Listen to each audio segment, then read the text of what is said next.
न समझे कि कलयुग में दर्शन नहीं होते। हम ये इस बात के लिए कह रहे हैं कि जिनको लगता है कि कलयुग में भगवान के दर्शन नहीं होते, झूठ झूठ, वो झूठा है। कोई बोले वो झूठा है, वो असफल हो चुका है इसलिए ऐसा बोल रहा है। नहीं तो मेरे प्रभु युग धर्म नहीं देखते, युग धर्म नहीं देखते। क्या अभी भाई जी को साक्षात्कार नहीं हुआ था? क्या राधा बाबा को प्रिया प्रीतम नहीं मिले? गलत बातें जो लोग कह रहे हैं कलयुग में भगवान के दर्शन नहीं होते, खिलवाड़ समझते हो। भगवान के प्रति जीवन अर्पित करके देखो, ये सूत्र उतार लो, मेरे तो गिरधर गोपाल दूसरों न कोई। अगर साक्षात्कार ना हो जाए तो हमें बताना। आप ये जरूर कह सकते हो मेरे तो गिरधर गोपाल, लेकिन ये नहीं बोल सकते दूसरों न कोई। और जिस दिन ये आ गया दूसरों न कोई, उसी दिन भगवान के साक्षात्कार की योग्यता आ जाएगी। दूसरों न कोई आज तक गुरु कृपा से, इष्ट कृपा से। आप सब हैं, आपको आत्मा की तरह प्यार करता हूं, लेकिन अपना कोई नहीं है। हमारे प्रियाजू क्यों इसलिए प्यार करते हैं? अभी प्रियाजू से बिलक तुम्हारे आचरण हो, एक सेकंड निकाल देंगे, दोबारा याद नहीं आएगी तुम्हारे कि तुम थे। ऐसा नहीं, पूरा जीवन केवल प्रभु उनके बल से बोल रहे हैं। अब आगे जैसा चाहे, अब तो मरने वाला आगे सीन है, कब कहां क्या लीला घट जाए। अभी तक उन्होंने दूसरा नहीं रखा। बस हम कह रहे हैं अगर इस बात को तुम्हें मानना है कि हम झूठ बोल रहे हैं या सत्य, तो एक काम कर लो, तुम दूसरों न कोई। और अगर वो तुम्हारे साथ खेलने न लगे तो बताना हमसे। खेलने लगेंगे वो, अरे वही है यार, दूसरा कोई है ही नहीं, दूसरा कोई है ही नहीं। आपने जब तक दूसरा माना है तब तक वो नहीं आएंगे आपके सामने। जब ये आ जाएगा मेरे तो गिरधर गोपाल दूसरों न कोई, यहां तक कि शरीर की भी परवाह नहीं, फिर देखो कैसे खेल खेलते हैं। सच्ची श्रद्धा क्या है? जो बड़े बड़े तूफान और विघ्नों में भी ना हिले अपने इष्ट के प्रति, वही सच्ची श्रद्धा है। सच्ची भक्ति क्या है? जो केवल भगवान के लिए की जाए, भगवान के लिए की जाए। भगवान से भक्ति करके भगवान से कुछ मांगना, यह भी कच्ची भक्ति है। केवल भगवान के लिए की जाए उसे सच्ची भक्ति कहते हैं। निष्ठा क्या है? जो प्राण त्यागने के लिए तैयार हो जाए पर अपनी निष्ठा ना त्यागे। जैसे गुरु निष्ठा, इष्ट निष्ठा, धाम निष्ठा, नाम निष्ठा। जैसे नाम निष्ठा है, इष्ट आओ या ना हो, हमारी दुर्गति हो या सदगति, मुझे इसकी परवाह नहीं, नाम नहीं छोड़ने वाले। ऐसे ही धार्मिक हो या अधार्मिक, चाहे जो आज्ञा हो, हे गुरुदेव मैं आपकी आज्ञा के विरुद्ध नहीं चल सकता। निष्ठा, धाम निष्ठा, नाम निष्ठा, गुरु निष्ठा, इष्ट निष्ठा। वीर कौन है? जो विकारों को सह जाए। दूसरे को मार दे उसे वीर नहीं कहते, जो अपने मन को मार दे उसे वीर कहते हैं। मन को मारा, तन को वश में किया, सारे भ्रम दूर हुए, बाहर से कछु दिखत न, आपो त्याग जगत में बैठे नहीं किसी से काम, उनमें तो कछु अंतर नहीं, संत कहो चाहे राम। वीर वही जो वीर को रोक ले, हिंदी भाषा में समझ लो। वीर वही जो वीर को रोक ले, वीर वही जो विकारों पर विजय प्राप्त कर ले, काम क्रोध लोभ मोह मद मत्सर, नहीं तो फिर वो वीर शब्द नहीं लगेगा। और हनुमान जी को वीर ही नहीं कहा गया, महावीर कहा गया। महावीर वही महावीर है जो भगवान के चिंतन में, भगवान की सेवा में अपने जीवन को अर्पित कर दिया। हनुमान जी का जीवन क्या है? भगवान की सेवा। राम काज कीन्हे बिनु मोहि कहां विश्राम। बड़े अद्भुत, वो भगवान ही है पर अद्भुत भक्ति, अद्भुत भक्ति। राम काज कीन्हे बिनु मोहि कहां विश्राम। भगवान की जरा भी अवहेलना बर्दाश्त नहीं, कोई भी हो। रावण से कह रहे कि हाथ जोड़कर विनती करता हूं, मैं जो कह रहा हूं उस बात को ध्यान से सुन ले। यदि राम जी की तनिक भी निंदा और अवहेलना की तो शंकर साहस विष्णु अज तो ही सकै न राख राम कर द्रोही। हजारों विष्णु हजारों शंकर भी तेरी सहायता करें तो तेरी रक्षा नहीं कर सकते, ध्यान रखना। सीता जी से कहते हैं कि अगर हमारे रघुनाथ जी ने आदेश दिया होता तो घूंसों से इसके 10 मुंह को कुचल करके, इसकी स्त्रियों को बंदी बनाकर और इसको साथ लेकर के और आपको पीठ में बैठाल करके अभी अभी इसी क्षण राम जी के चरणों में डाल देता।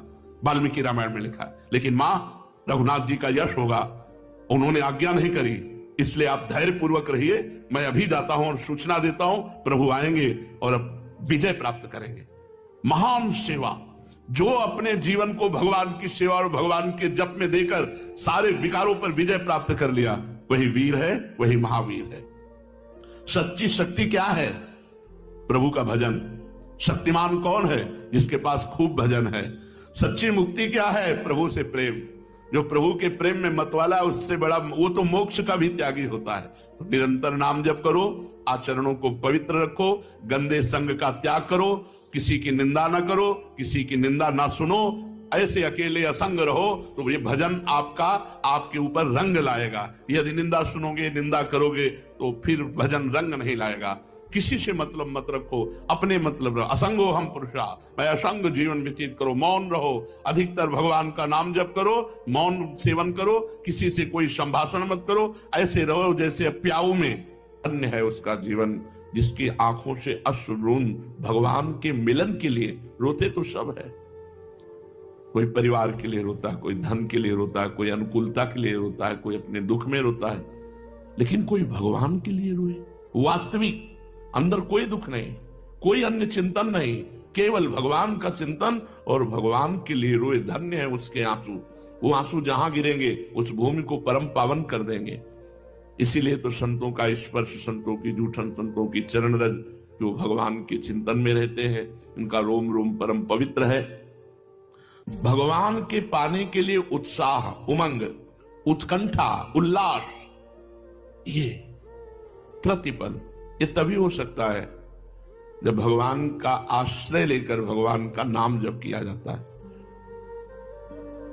भगवान में जितना श्रद्धा, विश्वास, निश्चय, दृढ़ साम्राज्य भगवान का अपने हृदय में, वे भगवान का यहां साम्राज्य विराजमान है।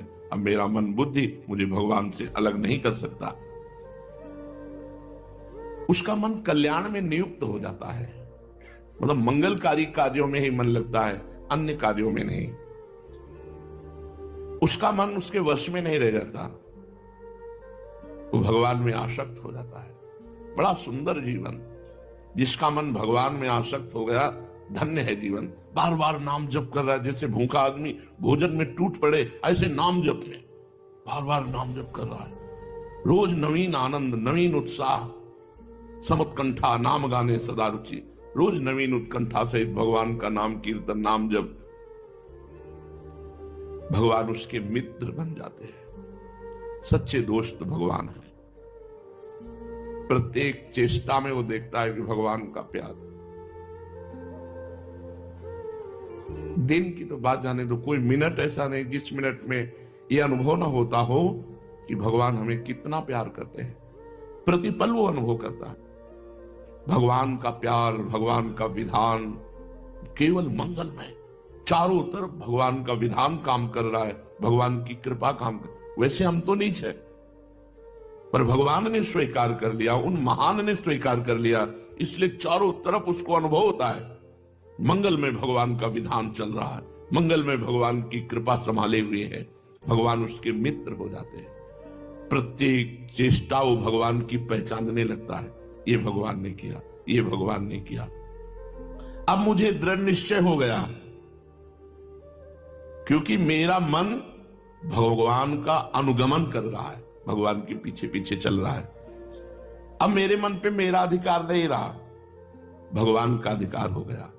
मैं पाप ताप से मुक्त हो रहा हूं, मेरे अंदर भगवत प्रेम स्फुरित हो रहा है। ऐसा उस उपासक को अनुभव होता है। जो उपासक किसी से कोई मतलब नहीं रखता। संसार में ऐसा कोई नहीं है जिसमें कोई दोष न हो।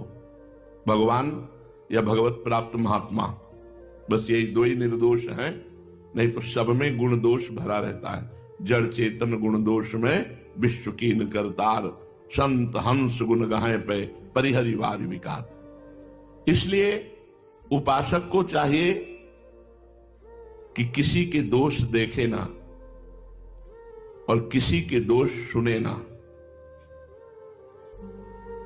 अपनी गलती देखे, अपनी बुराई देखे। अगर भगवत प्राप्ति करना है तो इतना समझ लो, पूरा संसार गुण दोष से युक्त है। कोई ऐसा नहीं जो अपने को मानता है मैं निर्दोष हूं, उसमें यही सबसे बड़ा दोष है कि अपने को निर्दोष मानता है। जो निर्दोष हो गए वो कह रहे हैं, जो अपने अवगुण में कहूं तो बाढ़ई कथा पार नहीं लाऊं। जो निर्दोष भगवत स्वरूप हो गए, वो कह रहे अपने दोषों की बात करूं तो कथा बढ़ जाएगी, भगवान की छूट जाएगी, दोषों की ही कथा बढ़ जाएगी। अपनी गलतियों को देखो और भगवान से बल प्राप्त करके उन गलतियों को सुधारने की चेष्टा करो। दूसरों को देखना, दूसरों के दोष देखना, दूसरों की गलतियां देखना, मतलब अपने को भगवान से विमुख कर लेना है। अपनी गलतियां हैं फिर भी भगवत प्राप्ति हो जाएगी, पर आप दूसरों की गलती देखने लगे तो फिर आपकी गलती की जांच हो जाएगी और आप भगवत विमुख हो जाएंगे। ऐसा कभी मत करना, आदेश कर रहे हैं, ऐसा कभी मत करना। ना तो दूसरों के सुधारने की धारणा करना और ना दूसरों में दोष देखना। सबको भगवान सुधार। आप क्या सुधार सकते हैं? अपने जीवन नहीं सुधार सकते, हम किसी को क्या सुधार सकते हैं? अगर कोई सुधर रहा है तो भगवान की कृपा से सुधर रहा है।